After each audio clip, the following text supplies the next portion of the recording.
bullshitagem, isso é temporário. Daqui a pouco o preço do FDE vai cair. Agora, dá para você criar muito valor e vender picaretas quando tem a corrida do ouro, né? E é um pouco a história de Pismo, a história de K-Tech, de Swap, de DOC. O problema de crédito é que você vai crescendo, crescendo, crescendo e um dia você descobre que alguém montou uma fraude gigantesca dentro do seu portfólio. Tá todo mundo falando que tem que fazer AI? Qualquer startup que bate na porta de um enterprise falando, vamos fazer uma POC, o cara fala, vem para dentro e faz. O momento para vender é esse. Tá bizarro, né? O cliente está comprando, o cliente está em pânico, não sabe o que fazer. Tá fazendo POC de tudo. Você levanta e faz POC de tudo. Agora eu quero ver implementar at scale. Quero ver rollout.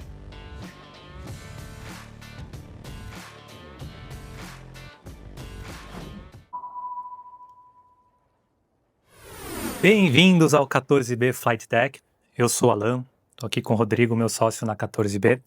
E o Radar é esse formato onde a gente pega alguns movimentos e tendências no mercado de startup e venture capital e, mais importante, como eles impactam na sua vida empreendedora.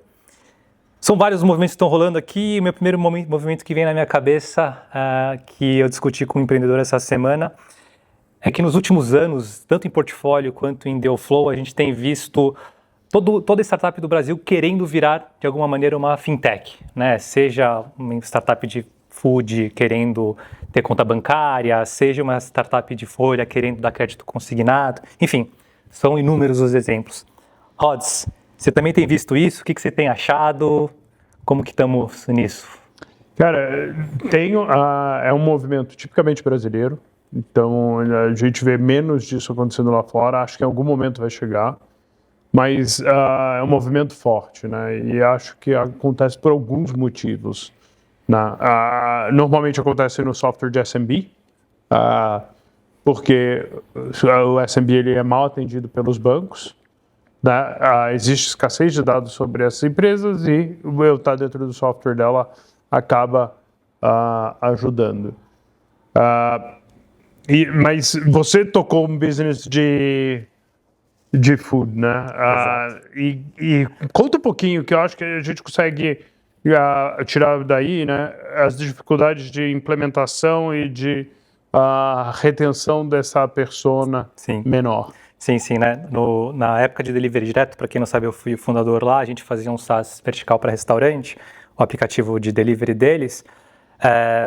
Em determinado momento da nossa jornada, a gente começou a olhar o GMV que circundava, né, dentro da plataforma e falou, cara, tem uma baita de uma oportunidade para você começar a processar os pagamentos online, né? Naquela época a gente fornecia o aplicativo para o restaurante, aí os clientes do restaurante faziam o pagamento ali.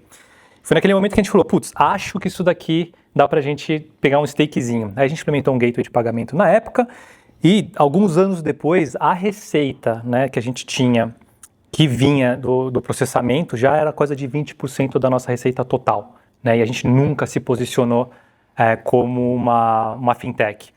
E aí, inclusive, quando a gente vendeu a empresa para a Local Web, essa linhazinha de receita foi o que brilhou super o olho deles lá.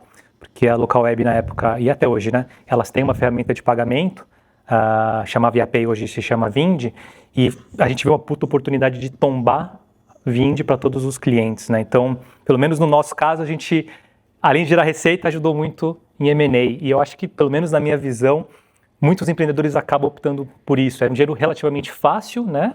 É algo incremental que você coloca na tua plataforma, mas é um dinheiro que vem muito fácil. Eu acho que tem diversos aspectos, né? Primeiro tem o layer de pagamentos, que é, se você está entrando em qualquer coisa do flow comercial, o pagamento acaba sendo natural. Né? E se você está do lado de ERP, você tem muita visibilidade sobre as finanças da empresa, aí você consegue até criar coisas mais interessantes do lado de produtos bancários. Mas concordo com você, eu acho que o price point de software para SMB é muito baixo e o volume financeiro transacionado é alto. Então você consegue, com pequenas margens nesse fluxo financeiro, criar um business relevante. Mas eu acho que tem outros dois movimentos que são super relevantes aí. Primeiro é exits, né? Se você efetivamente vira uma plataforma grande financeira, você consegue sair para um player financeiro, que a gente volta na discussão de aonde é o exit no Brasil, né? Se você for vender software, a gente vai vender para local web, que nem você fez, a gente vai vender para TOTS, e aí são exits menores, você não consegue fazer $1 billion exit aí. Se eu consigo vender acesso a milhares e milhares de contas e dados financeiros, eu consigo vender para os bancos. Sim, justo.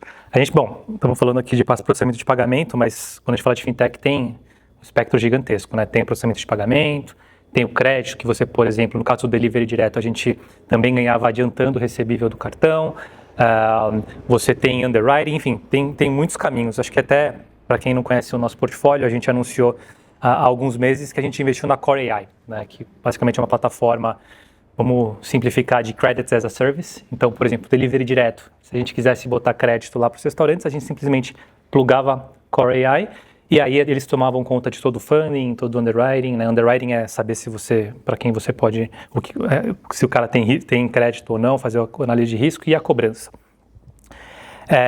E acho que uma coisa que eu acho interessante também, que eu tenho visto no movimento de mercado, é essas startups de infra de crédito para outras startups. Core AI, eu acho que até o caso de Pismo, que é um dos grandes cases aqui do Rodrigo.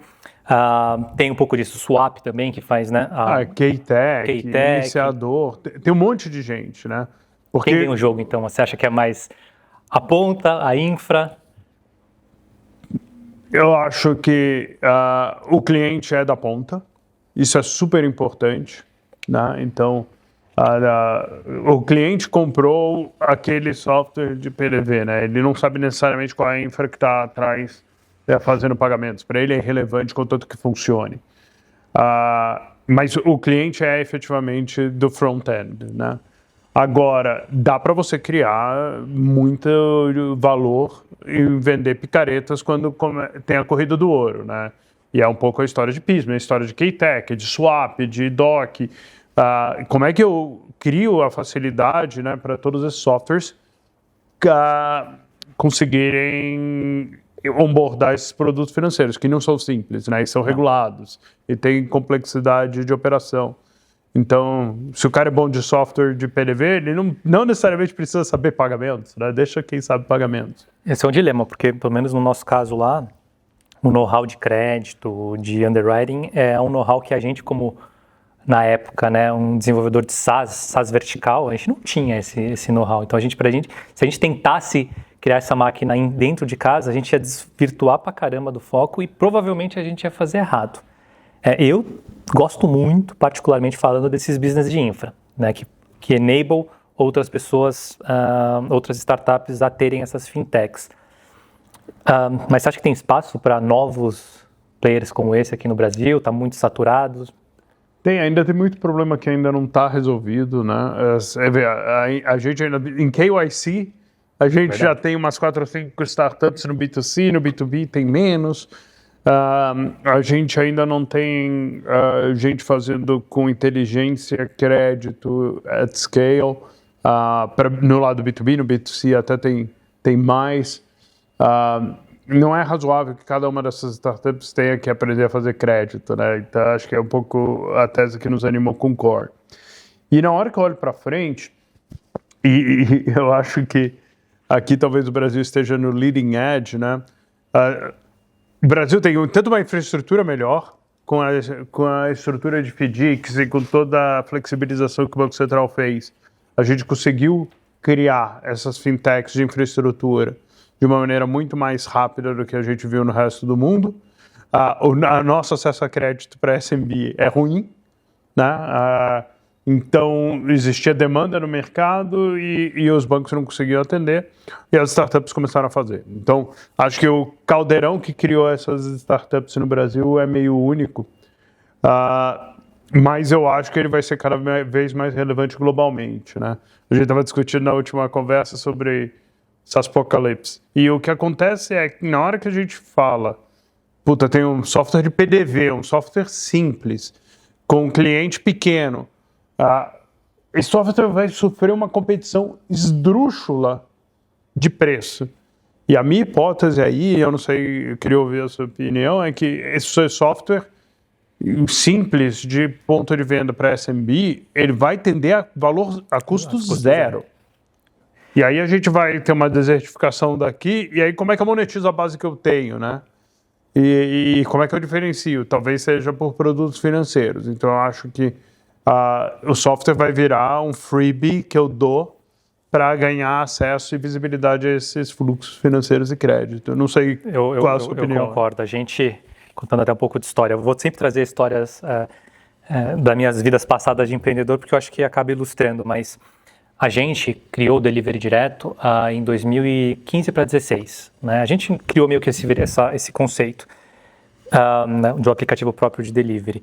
E a gente, na época, era muito famoso no mercado por conseguir shippar produtos muito rápido, né?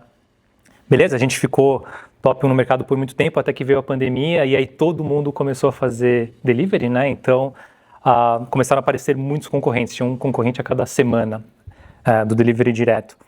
E assim, o mercado ele começou a super saturar de softwares parecidos com o nosso, porque virou uma dor latente. Então a gente sentiu na pele como que era você ter um produto, um SaaS, que era único, e de repente ter uma massificação de concorrência com um monte de gente lançando produtos rapidamente parecido com o teu. Cada um com Edge, um é mais PLG, outro era mais Inside Sales, um era pequenininho, o outro era pro grande, mas todo mundo no mesmo vertical.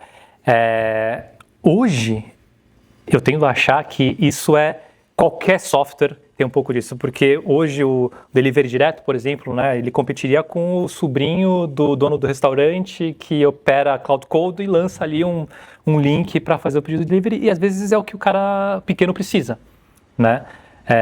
E aí eu acho que sim, até a estratégia que a gente usou no Delivery Direto na época, quando começa a ter muita competição, era o cliente estava lá, a base de clientes estava lá, 5, 6 mil restaurantes. Começamos a acoplar produto. Então a gente acoplou PDV, a gente começou a dar mais serviços financeiros, a parte do adiantamento de recebível veio numa dessa, e assim que a gente começava a se diferenciar um pouco da concorrência. Porque hoje, e aí eu não sei o que é no médio prazo, né? Hoje o sobrinho do dono do restaurante não consegue oferecer serviço financeiro. Exato. Ali na frente, eu não sei se não tem uma API para ele botar dentro do software dele. É muito louco, né, cara? E ainda falando sobre fintech, a gente tem aqui na 14B, vamos lá, vou separar 14B e Alan, pessoa física. Eu adoro empresas de crédito, tá? Startups que dão crédito, mas não crédito em si, né, mas fazem crédito, só que ele descobre uma máquina, uma segmentação de mercado que, acha o go-to-market, acha bons unit economics e escala em cima disso. Só que a gente, como fundo, nunca investiu numa empresa puramente de crédito. Eu sei a resposta, porque eu converso com o Rodrigo toda hora, mas eu queria ouvir a opinião dele. Quais são as peculiaridades de startups puramente de crédito que você acha positivo e que você acha negativo? Acho que é um assunto interessante. Cara, assim, eu acho que underwrite de crédito é muito difícil de fazer. E aí você começa a entrar em nichos específicos. E muito dos nichos onde o pessoal tem crescido é o nicho de subprime. Aquele cara que tem dificuldade de acesso a crédito. É aí onde, no mundo offline você tem Crefisa e todas as competidoras, Fininvest, e ganham muito dinheiro, mas ganham dinheiro com default rate de 25%. Mas a taxa de juros é tão alta que o spread fica de pé. Fica de pé. O business é bom. É um business muito difícil de ser vendido. Justo. E por que ele é difícil de ser vendido? Porque é uma carteira que na hora que eu quero vender, é muito fácil você crescer a carteira para vender. Você derruba a qualidade do crédito, se torna menos adstringente, você dá uma acelerada, vende, e você não tem que lidar com as consequências daquilo. Então, a gente vê muito pouca transação ou transações muito baratas do lado de subprime. Né? Na hora que você entra no crédito B2B, de novo, você tem o lado subprime, que é super mal atendido ainda, mas no lado mais sofisticado, você já vê uma qualidade de crédito melhor e uma capacidade de atender do banco um pouquinho melhor. E aí os bancos começam a fazer bundling de oferta, que tornam muito difícil essa competição da startup, né? Porque você pode até ter um produto ali melhor de adiantamento de recebível, mas o banco fala, beleza, o seu adiantamento de recebível é mais barato, mas na hora que você precisar de adiantamento para folha, seu capital de giro aqui, na hora que você precisar de dinheiro para fazer um CAPEX, eu não tenho histórico de relacionamento com você. Então, nas empresas onde os bancos querem atender, a falta de um portfólio amplo bota as startups em desvantagem. Ainda dá para jogar, mas é mais limitado. E, fazer crédito no Brasil, pessoa física, subprime ou não, sem garantia, cara... Tem um pessoal corajoso, mas quando acerta também vira uma fábrica de dinheiro. Não, produz dinheiro pra caramba. Ainda não vimos essas empresas saírem. É isso que, para mim, chama atenção. Tem pouquíssimos M&As que aconteceram, mesmo em empresas já de tamanho relevante. E aí eu acho que é interessante compartilhar pelo menos um pouco da nossa visão, né? Uma startup como essa, ela começa a gerar EBITDAs e lucro líquido rapidamente e em níveis astronômicos, sem aumentar muito o custo fixo, porque basicamente é custo de aquisição que ele tem. E aí essas empresas elas começam a entrar num steady state de distribuição de lucro, né? Tentando manter a saúde do crédito bacana, tal, ela começa a gerar receita pra caramba e começa a gerar lucro. Como VC, isso pode ser um problema, pode ser uma oportunidade, né? Vamos lá, gerar lucro é sempre melhor do que não gerar, é óbvio. Mas para o nosso modelo é difícil, porque tira muito do incentivo do founder de fazer o exit. Uhum. E isso é outra questão super real, né? Justo. Se você está fazendo distribuições enormes de lucro, por que vender? Por que vender? Boa, legal. Deixa eu pensar mais alguma coisa. A gente também tem visto o movimento de insurance, que também não deixa de ser uma adjacente de fintech. Eu acho que vou até dar um exemplo da própria empresa do portfólio, a Nelfin, que é uma empresa que a gente adora, e eles trabalham na contas a receber de mid e large enterprises. Então, sei lá, você tem uma empresa B2C com centenas ou milhares de clientes que você precisa fazer a régua de cobrança. E eles entram para fazer isso via AI, crescem super bem, founders que a gente ama. E aí, conectando com o que você falou, lá, nesse tipo de business, a gente tem uma informação sobre o pagador que provavelmente ninguém mais tem. Talvez o RP tenha, mas o RP ele tem só o dado pagou, não pagou, né? A Nelfin consegue ter o dado pagou, não pagou, mas qual que é o perfil de pagamento desse cara? É uma baita de uma informação para você dar crédito, né? É uma informação importante, ainda tem todo o resto da informação de underwriting, que o problema de crédito é que você vai crescendo, crescendo, crescendo, e um dia você descobre que alguém montou uma fraude gigantesca dentro do seu portfólio. Precisa de muita experiência, então tem mais informação, obviamente te dá uma vantagem, mas eu acho que você também tem que trazer o expertise de crédito aqui. Sim. E ser muito cuidadoso em como que você escala esse negócio, né? A gente já viu um monte de FDICs implodir por fraude. O fraudador no Brasil, ele tem um PhD nisso. Então não é um negócio que é simplesmente vou ser mais inteligente, vou ser melhor em tecnologia, que você precisa saber da onde vem a fraude, como que ela é feita, quais as hipóteses. Vou compartilhar uma história de delivery direto também. A gente conseguiu pegar cedo, teve prejuízo, mas não chegou a atrapalhar a companhia, mas a gente teve de forma tangível a criatividade desse pessoal, né? Então, delivery direto, o restaurante contratava, conectava a conta bancária, começava a fazer as transações online, e aí a gente tinha a opção dele adiantar o recebível do cartão, né? Se adiantasse de 30 dias para um dia, obviamente tinha que cobrar um spread, mas o restaurante ganhava isso. Cara, a gente não sabe se é uma gangue, se é uma pessoa, provavelmente são mais de uma pessoa, descobriu isso, e aí eles começaram a contratar delivery direto. E a gente não vendia PLG, o cara passava, ligava, fazia demonstração, formato de inside sales. O cara criou, na época, eu acho que uns 6 restaurantes nesse formato, pagando mensalidade, tudo bonitinho, fazendo setup, tudo bonitinho. De repente, a gente começa a ver uma quantidade de antecipação de recebível antecipação em D mais 0, né, D mais 1, que não era o padrão do ocorrido.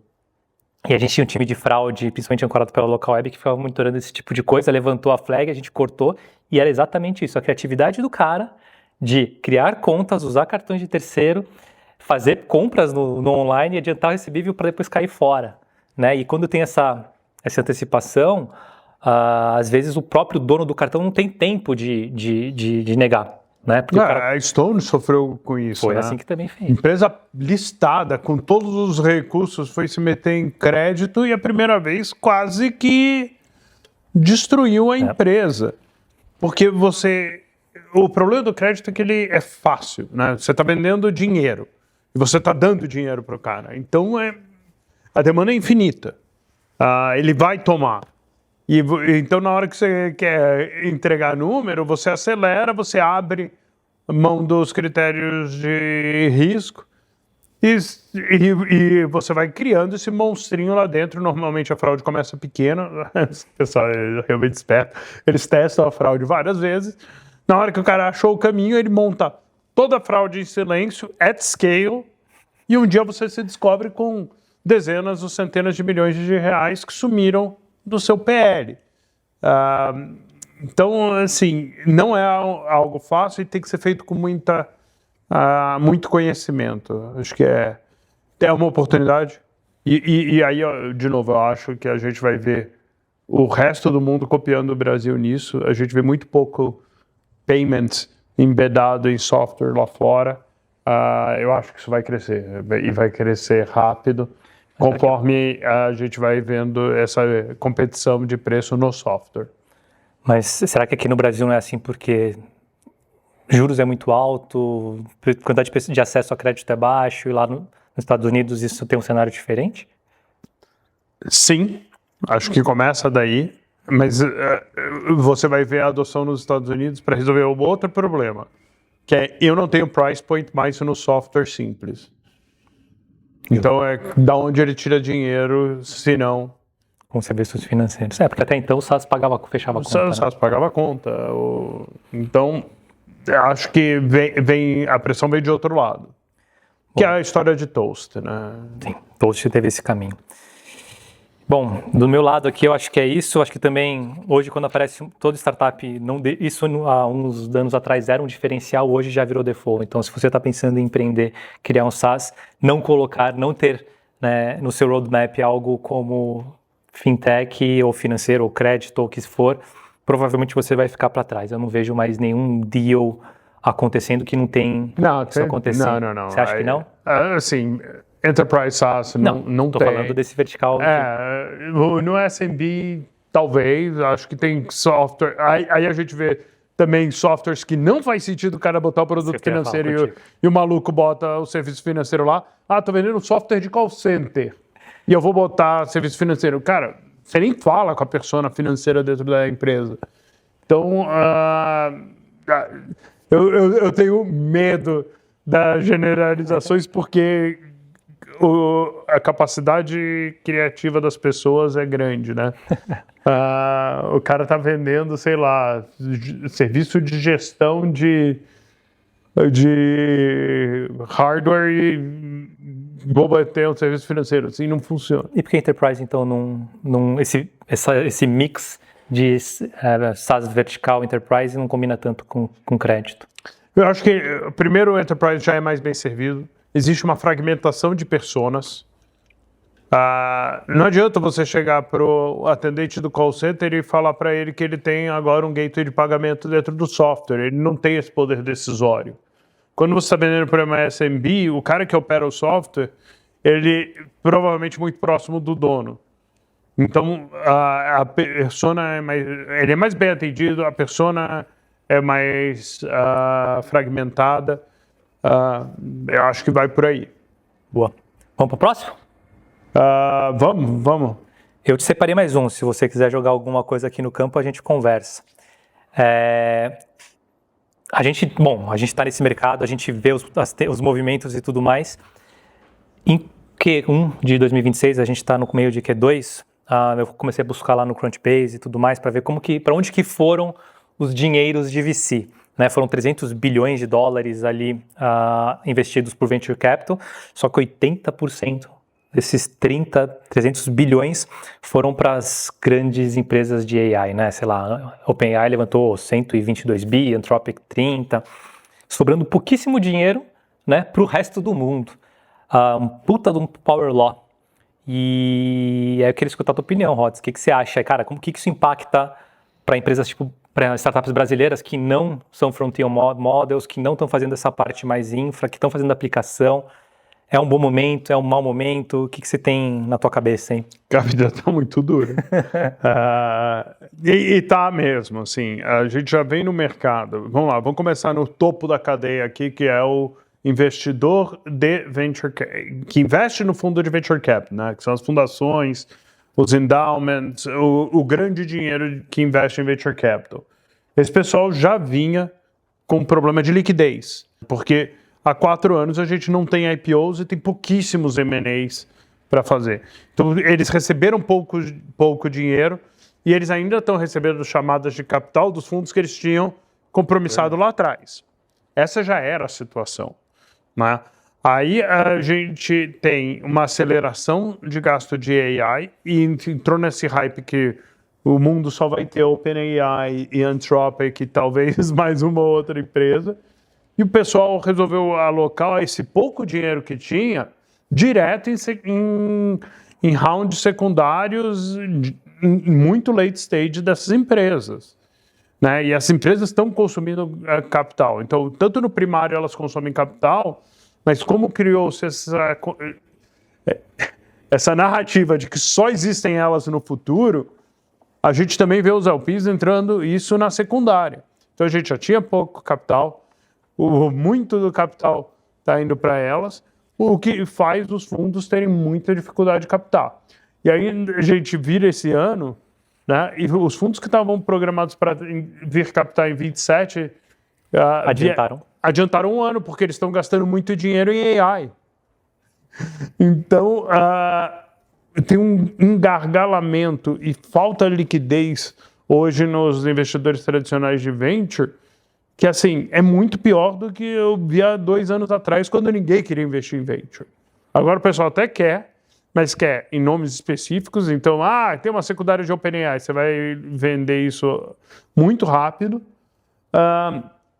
Mas para o começo da cadeia, e principalmente para coisas que não estão investindo em AI no Vale, muito difícil de levantar capital. E isso vai impactar a disponibilidade de capital para todo o ecossistema embaixo. O que eu tenho visto, né, para quem não conhece tanto o que funciona por trás das cortinas, a gente tem vários tipos de LPs, né? São essas entidades que dão dinheiro para os VCs investir nas startups. A gente tem os grandes, sei lá, as fundações, os endowments, né? E aí você tem um mid-market ali de fund of funds e family offices, né? E high net worth individuals. O que a gente percebe, né, que está acontecendo? Esses grandes endowments, esses bolsos fundos, esses que é onde geralmente as entidades que ancoram os maiores fundos, esses caras estão totalmente travados para fazer novos investimentos em novos VCs. Não, completamente. Eu estava falando com alguns endowments e o cara falou, olha, Rodrigo, adoro você, mas, cara, a gente recebeu um monte de re-up, né, que são os fundos que ele já tem. Ele tem lá benchmark o Sequoia há 20 anos e o Sequoia vem levantar de novo, né? E ele não pode deixar de participar. Ele falou, recebi um monte de re-ups, eu não vou conseguir fazer metade porque eu não tenho liquidez, não consigo levantar a discussão de botar um novo fundo no nosso portfólio. E assim, não foi um, foram vários, e com versões diferentes da mesma história. Assim, está muito estrangulado no mercado. E aí o que eu, pelo menos a minha leitura, é que isso acaba abrindo... Se a gente não pode contar com os grandes LPs, endowments para ancorar os fundos, a gente tem que ir para esses menores, que vão ser tickets menores, e aí a tendência, pelo menos na minha leitura, é que os fundos que consigam levantar vão ser fundos menores. 30, 40, 50, 80 milhões de dólares, 100, assim, no topo. Eu acho que a graduação de fundos pequenos para fundos de 100, cento e poucos milhões de dólares. Hoje ela é muito difícil. Porque para você fazer essa graduação sair de 50, 60 e ir para 100, você tem que mudar o LP base. Exato. Você não consegue fazer isso com family offices, tipicamente, você vai ter que ir para o institucional, e hoje o institucional está tomado com um portfólio que ele já tem. E aí eu acho que isso serve de informação para o empreendedor saber que, cara, os bolsos são diferentes. Um fundo de 300 milhões de dólares, né, conseguem fazer cheques muito maiores, valuations muito mais flexíveis, mas com teses muito grandes. Como esse capital não está sendo, esses fundos estão alocando esses capitais para as grandes companhias, vai sobrar para o empreendedor conversar com esses fundos com capital um pouco menor. E aí muda muito a dinâmica de fundraising com esse pessoal. Provavelmente cheques menores, ownerships diferentes. Como que você está imaginando essa conta, Rods? Cara, eu acho que o empreendedor, às vezes, ele perde a finesse do nosso negócio. E deixa eu explicar. Se eu tenho um fundo de 500 milhões de dólares, escrever um cheque de 5 milhões de dólares... Não mexe a agulha. Doesn't move the needle. Porque, assim, é um cheque de 1% do fundo. Se perder, não muda a questão. Se eu paguei um pouquinho mais caro ou mais barato, realmente não muda a questão. O que significa também que esse fundo não consegue alocar tempo para esse empreendedor. Se você tem um fundo de 50 milhões de dólares e você está escrevendo um cheque de 5 milhões de dólares, esse cheque é muito relevante para o seu fundo. Então, o seu engajamento com aquela empresa, a sua diligência e até a sua acessibilidade à valuation é muito maior. Se eu vou colocar 5 milhões de dólares e depois eu vou colocar 50, o preço que eu paguei nos 5 milhões de dólares doesn't really matter. O que me importa é os 50. Então a gente vê, sim, os fundos muito maiores serem muito mais flexíveis quando eles jogam o early stage, né? Porque para eles é uma opção de colocar valor no futuro. Acesso para um round maior no Series A e no Series B. É isso. Então, quando você tem muitos desses fundos no mercado, a gente vê uma inflação grande de valuation.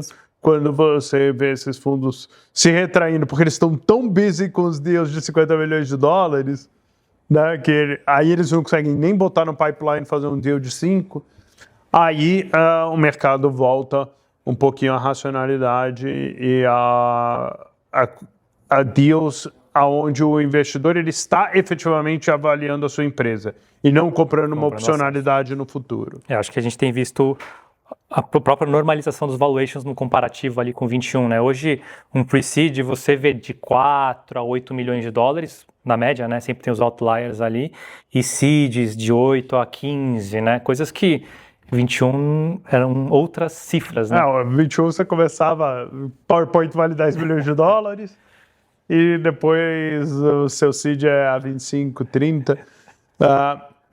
O que significa que se um fundo pequeno de early stage está escrevendo um cheque a 25, 30, ele está underwriting que essa empresa vai ser uma empresa não de 1 bilhão, de múltiplos bilhões de dólares. E tem pouquíssimas dessas empresas historicamente no Brasil, né? Acho que a gente vai crescer esse número, mas vamos lá, a gente tem os bancos, as operadoras de saúde, as seguradoras e a B3 que conseguem fazer hoje um cheque de 1 bilhão de dólares no Brasil.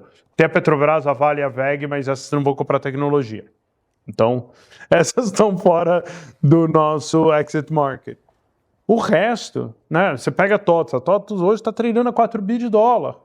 Se eu estou underwriting que essa empresa vai valer vários bi de dólar, significa que a TOTVS não pode comprar.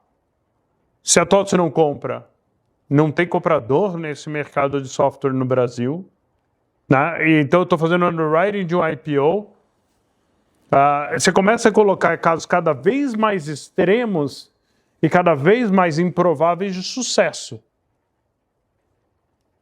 Pode ser? Puta, adoraria que a gente tivesse uma Salesforce aqui valendo centenas de bilhões de dólares. Pode. É muito improvável dado aonde o mercado está hoje.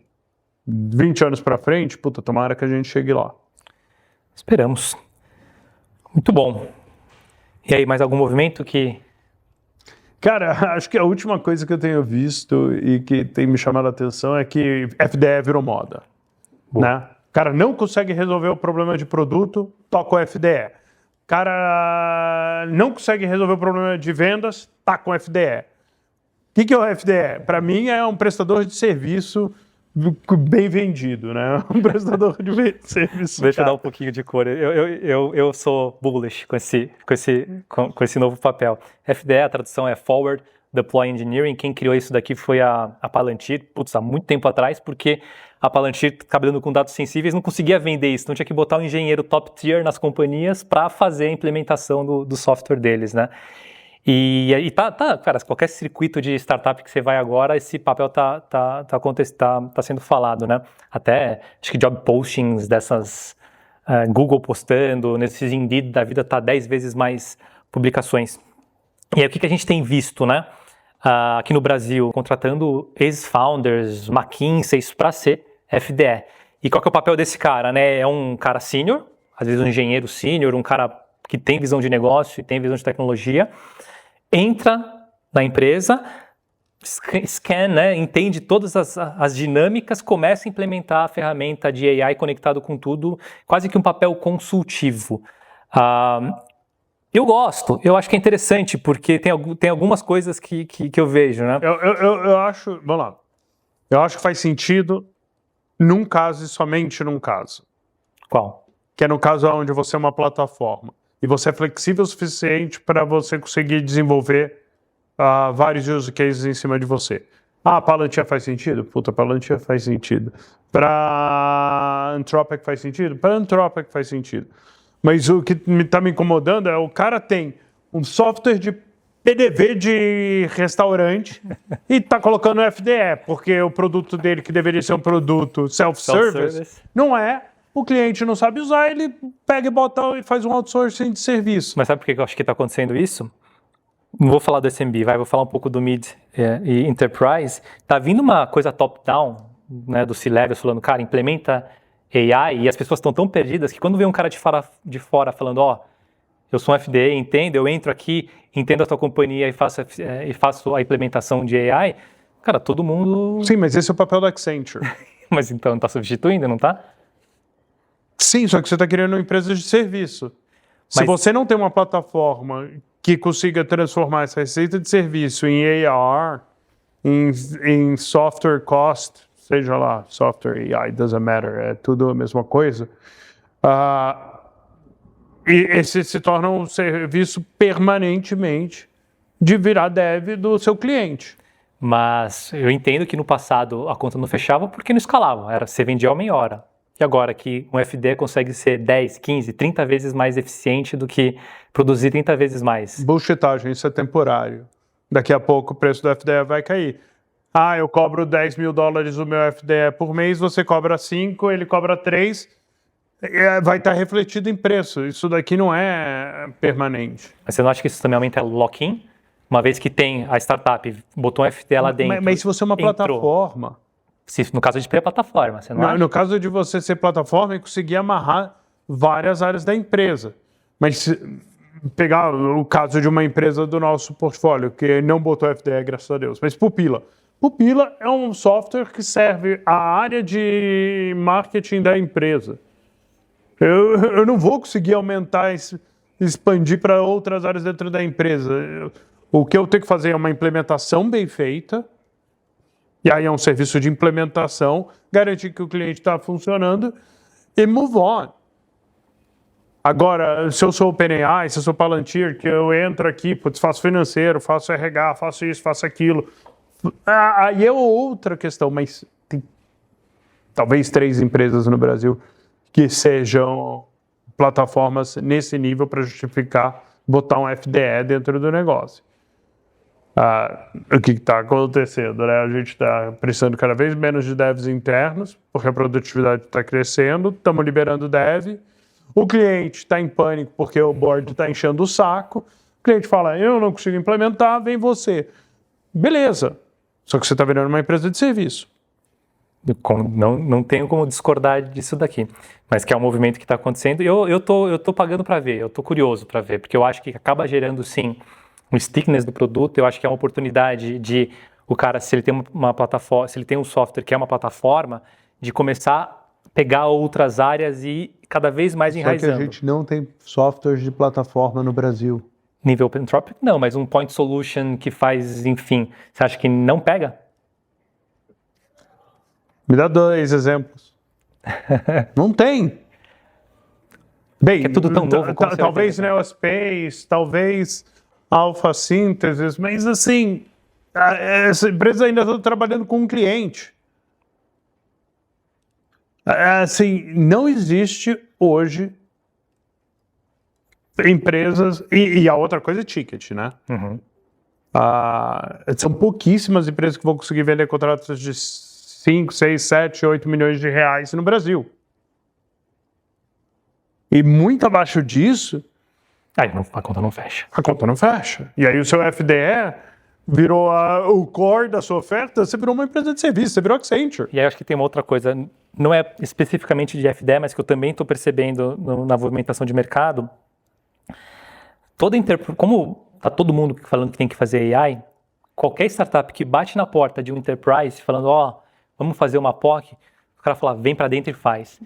Cara, O momento para vender é esse. Tá bizarro, né? O cliente está comprando, o cliente está em pânico, não sabe o que fazer. Tá fazendo POC de tudo. Você levanta e faz POC. Faz de tudo. Agora eu quero ver implementar at scale. Quero ver rollout.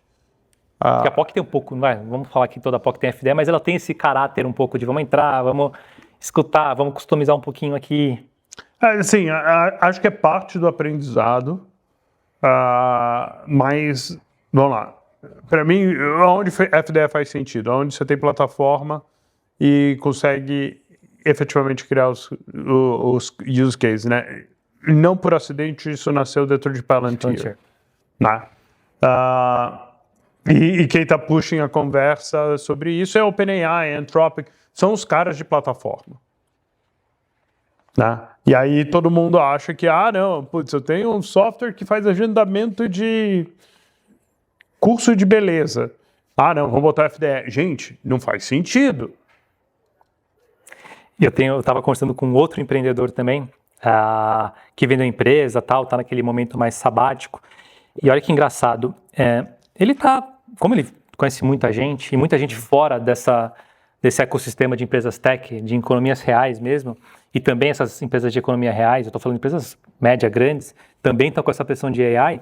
O cara está começando a ganhar dinheiro, entrando, fazendo um papel de FDE para colocar cloud dentro dos negócios. E o cara está ganhando dinheiro pra caramba com isso daí, meu. E, cara, faz sentido. Assim, a dor tá enorme. Todo mundo tá em pânico. Todo mundo sabe que vai ter que adotar. Ninguém sabe o que exatamente fazer. E o custo de você não fazer é muito alto. Porque pode te custar a sua empresa. Então, você vai pagar como experimentação. Eu quero ver moving to production. Estamos todos curiosos. Mas, assim, para quem tem ofertas de AI, o momento para vender para cliente é agora. Só muito cuidado para entender os sinais. O que é experimentação para o CEO virar para o board e falar, estou fazendo isso aqui em AI, e o que é efetivamente adoption que você pode contar pelos próximos 10, 15, 20 anos. Eu acho que quem conseguir transformar a POC em adoption de verdade vai ganhar, porque realmente assim, o que a gente tem visto muito é muito POC. E POCs pacas, não é que é de graça não, pagando bons dinheiro. Sim. Mas vamos ver como que isso desenrola. Muito legal. Putz, já estamos aqui falando há bastante tempo. Vamos encerrar aqui os nossos movimentos dessa quinzena, desse período? Bora. Então tá bom. Gente, muito obrigado. Então a gente falou aqui de fintechização, não sei se esse termo existe, de todo mundo. Falamos aqui do buraco negro de funding das grandes empresas de AI. Falamos de FDE. Se vocês tiverem movimentos e ideias e coisas que vocês gostariam que a gente discutisse aqui, escreve aqui no comentário, manda pra gente, vai ser um prazer. E a gente se fala no próximo episódio. Valeu, obrigado. Tchau, tchau.